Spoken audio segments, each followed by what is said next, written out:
আরে যা, টায়ারটা তো নিয়ে নিয়েছে। এখন তো এই টায়ারটা চেঞ্জ না করলে টায়ারটা উড়ে যাবে।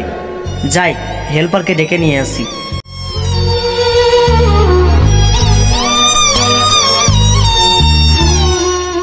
এ ভাস্কর, তাড়াতাড়ি একটু নিচে নেমে আয় তো।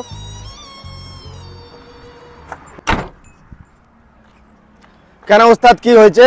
আরে বলিস না, ট্রলির একটা টায়ারে লিয়ে আসে, বুঝলি? টায়ারটা চেঞ্জ করতে হবে, নাহলে টায়ারটা উড়ে যাবে। দেখো ওস্তাদ, আমি গাড়িতে এসেছি শুধু গাড়ি চালা শেখার জন্য। এই টায়ার খোলা, টায়ার লাগানো আমার দ্বারা হবে না। আরে কিরকম কথা বলছিস তুই? এটা তো গাড়ি চালার শেখার মধ্যে পড়ছে।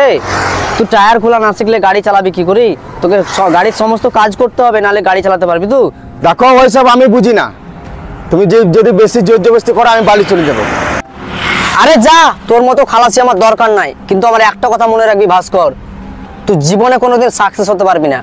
তুই যে ড্রাইভারকে যদি ইগনোর করিস, এভাবে ড্রাইভারকে যদি অসম্মান করিস, ড্রাইভারের কথা যদি না শুনিস, তো জীবনে কখনো তুই ড্রাইভার হতে পারবি না। আমার এই কথাটা তুই মনে রাখিস। যা, ঘর চলে যা। ঠিক আছে, তুমি এইরকম বড় বড় কথা বললে আমাকে, আমি আজকে বাড়ি চলে যাবো।